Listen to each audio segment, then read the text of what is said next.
Recently, a group of deranged harpies went on taxpayer-funded propaganda show Q&A and made utter fools of themselves.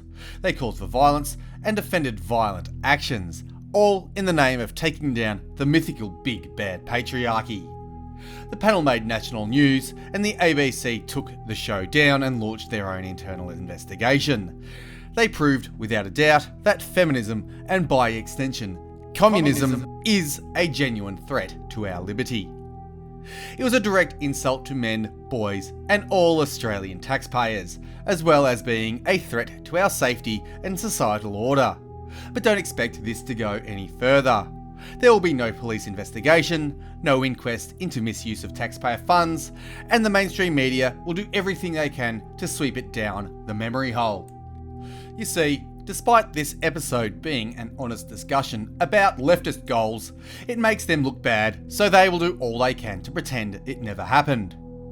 The media has an agenda, and that agenda is not about informing you or speaking truth to power, nor is that agenda about fostering honest and open discussions. Given what we've seen, it should be obvious to anyone who isn't willfully blind that the media's agenda has nothing to do with truth and everything to do with silencing it and oppressing real Australians.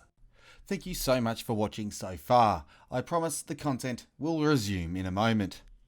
This work relies on the generosity of loyal fans to support it, and the best way you can do that, other than sharing the video, is by heading over to RRTV and making a pledge.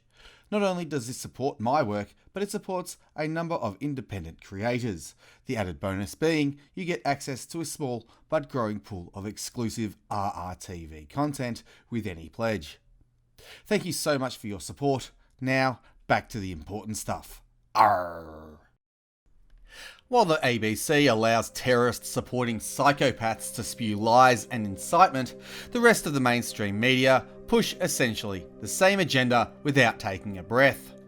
Less than a week after the Q&A controversy, two so-called experts came out and told everyone to be afraid of not feminists, but the far right. From The Guardian, quote, "The major parties have been urged to put populist parties last on their how to vote cards and reject the myth of a homogenous national identity in submissions to the Senate nationhood inquiry. Two academic experts, Glenn Kefford and Duncan MacDonald, have warned the inquiry that Australia may have avoided outbreaks of populism only because of poor leadership on the extreme right. Major universities have called for transparent and independent decision-making in government as a cure for voter disillusionment. Kefford and MacDonald submitted that radical right populism has been a marginal force in Australia, with One Nation absent from the Commonwealth Parliament between 2000 and 2016, while radical left and right-wing parties had increasingly become parties of government in countries such as Austria, Finland, Greece and Italy. The pair noted that the degree of dissatisfaction with mainstream parties and the functioning of democracy is similar in both Australia and major Western European nations. They argued that poor electoral results from the far right in Australia were therefore more likely to be explained by leadership problems such as the turmoil that has plagued the party, such as One Nation, rather than a lack of demand for extremist politics." End quote. What these so-called experts are actually telling us is that nationalism is popular and that people of European ancestry are crying out for true leadership and representation. They are telling us that the lying, parasitic establishment is on the nose and people want something better. And they are telling us that the people are waking up to the truth about racial and ethnic differences in culture, values, and the societies they produce. That's not what these so-called experts concluded, however. They concluded that despite the growing demand for truth and honesty in politicians, we should all be very afraid. They pushed the lie that Australia was never a homogenous nation and even called this undeniable and historically recorded fact a myth of a homogenous national identity.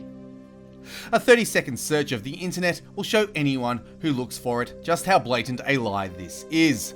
Australia federated literally to ensure it remained a homogenous nation. The White Australia policy is the reason we have a country called Australia in the first place. It is this kind of blatant and obvious lie that should be illegal, and the proprietarian constitution would immediately identify it as a lie and punish the liars accordingly. But I digress. Taxpayer-funded propaganda blog The Con, when they aren't obsessing over Man Bear Pig, I'm super cereal, are constantly fear-mongering about the apparent threat posed to society by people who just want a homeland of our own. From anti-white propagandist Greg Barton, quote, "One clear lesson from Christchurch is that we need to pay more attention to hate speech and hate crimes." It is true that shitposting is a common occurrence on social media, and among all those people spouting off, it is extremely difficult to see who might become a violent extremist. But clearly, we don't understand the world of far-right extremism nearly as well as we should. We need a better way of monitoring and tracking far-right forums, social networks, and links between far-right individuals through their histories of travel and extremist communications. We also have no centralised national database of hate incidents. Hate crimes remain underreported, poorly documented, and deprioritised to low levels of state policing. The result is that we are flying blind. We don't get to see the patterns between far-right groups and internet shitposters because we are not collecting the data. If we made it a priority at the state and federal level to document hate incidents, whether crimes or not, we would at least have a sense of when and where the problem is growing and who is most significantly involved. This wouldn't eliminate the threat of far-right extremism, but it might help stop the next massacre, and it would certainly contribute to making Australian society more healthy, welcoming, and just. End quote. The horror of it all. Think of the children. What Mr. Anti-White Barton is saying here is that security agencies should monitor anyone who says things he doesn't like, and that the law should silence all wrongthink. The idea that people making edgy jokes or expressing thought crimes online are somehow a bigger threat to us than the parasitic establishment is laughable. There is a threat to this country. It's been a threat for 50 years, and it's a threat because it controls the media, academia, the police, politicians, and the establishment in general. Again, just to remind everyone, the establishment taxpayer-funded ABC literally invited a known terrorism supporter onto their flagship panel show, and nobody on the panel called out her call to violence.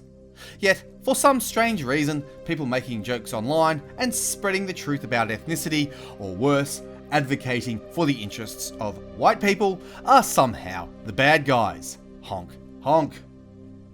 It's not just the media who push the anti-white agenda. The rot goes all the way to the top, with foreign politicians telling us all to be very afraid.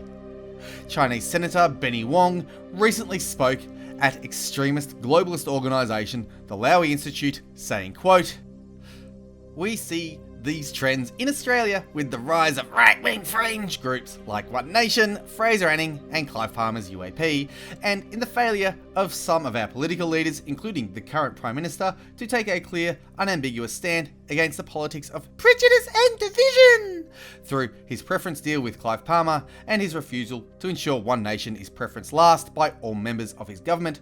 Scott Morrison is supporting political figures who promote fear and division." End quote. There is a good rule in politics, and that's if a leftist is accusing you of something, it's a guarantee that they are guilty of exactly that. Benny Wong accuses others of using the politics of prejudice and division while spewing absurd and divisive anti-white dribble, and shows extreme prejudice towards Australian people.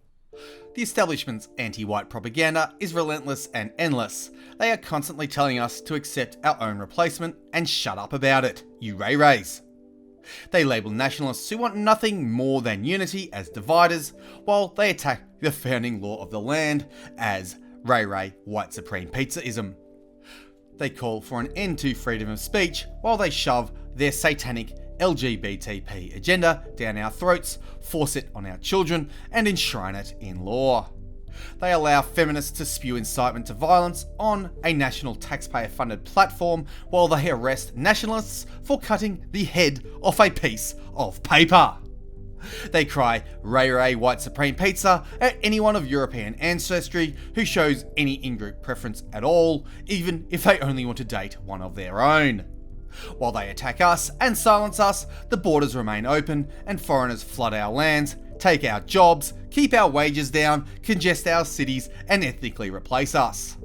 We can't even white flight anymore because white people wanting our own suburb is somehow disturbing or a threat or something along those lines.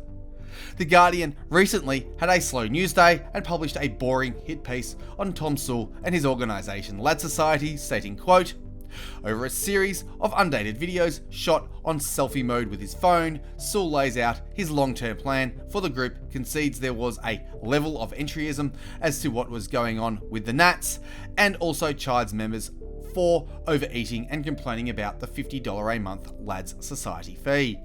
Most disturbing, though, is his repeated reference to a plan to establish Anglo-European only suburbs in Australian cities based explicitly on the whites-only town of Orania in South Africa.